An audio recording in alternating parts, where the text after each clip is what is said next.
Hi, it's Andy Lockwood from Lockwood College Prep. Today, I wanted to answer a question that I've been getting a lot since really sometime in 2021.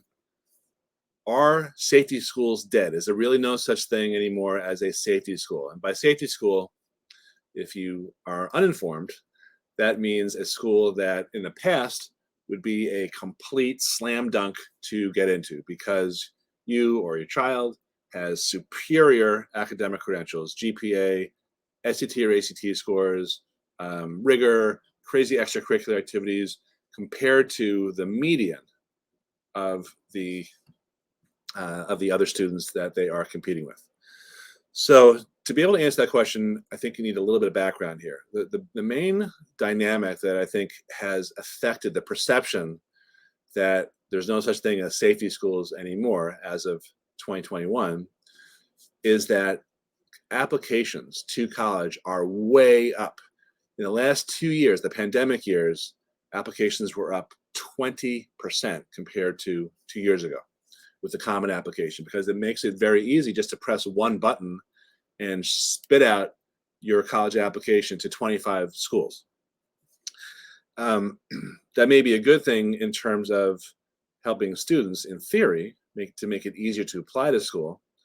However, what it's done for a lot of the admissions officers at these colleges is give them far less comfort about understanding if they admit a certain number of kids, how many are actually going to show up. And that ratio of admitted students to matriculated students is called the yield, which is very important to colleges on a number of fronts, specifically financially, but that's outside the scope of this little chat. So colleges don't have as good of a feel for whether if they admit you, maybe offer you some merit aid, that they're necessarily going to be able to land you. So the lower the yield, the worse it is for the college. So a lot of kids who put a bunch of safety schools on their lists never convinced the colleges that they were likely to attend. They didn't visit, which was hard to do in the pandemic, at least for the first year. They didn't show up on info sessions. They didn't interact with admissions officers. There's a variety of things that they did that did not show interest. Demonstrating interest is a big term, and it pertains in particular to this video, which is about safety schools. So I witnessed this firsthand. I had a client who had a really rough time at the beginning of last year. He got denied or deferred at all of his safety schools, and then except one or two. And then finally, his best news was that he got waitlisted at Cornell. So he got deferred at schools that were non-Ivy and probably a step and a half or two tiers below Ivy League schools. So that was the good news in the beginning. And I said, listen, the other schools that you got deferred to and then ultimately waitlisted at, what you need to do is hit the road and see these schools again. And he said, what do you mean again? My dad never wanted to visit any of these schools until I got in. And I said, no, don't you remember we talked about this? You need to visit schools because if you don't, then it becomes almost like a self-fulfilling prophecy that you won't get in. You're actually basically shooting yourself in the foot by not visiting and not demonstrating interest. So the student said, yeah, I remember that, but my dad didn't want to do that. Anyway, long story short, he hits the road. And this is at the same time last year as I was taking my own child to college out in Michigan. So I was on the road too. And he called me and he goes, oh my God, you're not gonna believe this.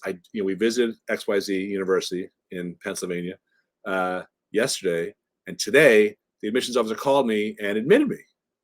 I said, that's awesome. And he was very, very happy because that was his one of his top 3 choices, even though it was probably a target school. And then he texted me about 5 hours later. He goes, the other school that we visited in the same area in Pennsylvania, they also called me and they admitted me also today, the same day.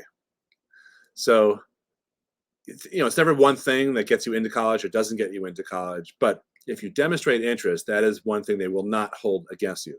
So if you have, and you should have, a bunch of safety schools on your list, your job is to be convincing that you are interested in attending. You don't have to go overboard and say you're my top choice school or anything like that. Anything that sounds false or feels inauthentic, but you've got to show the love. You've got to fall in love with your safety schools, at least fake the love, to the best of your ability, and let them know that you're seriously considering them and you're not just using them as a safety school, because that's the worst thing that's the worst message that you could send to them. All right, so I hope you found this helpful. If you want more information, check out our website, lockwoodcollegeprep.com. We've got a free webinar on there. We've got a bunch of other information about our college financial aid and scholarship consulting services, our college advisory services, and many other things. I also want you to check out my free report for how to get money from the financial aid office. It's called How to Hide Your Money Legally and Ethically from the Financial Aid Office. And that's available at lockwoodcollegeprep.com/report. That talks about strategies to shelter money that's saved in the wrong places, to take advantage of legal and ethical loopholes in the financial aid formula. That's lockwoodcollegeprep.com/report. Thanks for watching. Please subscribe if you don't want to miss any more of these tips. Andy Lockwood, Lockwood College Prep, signing off. Have a great day. Bye-bye.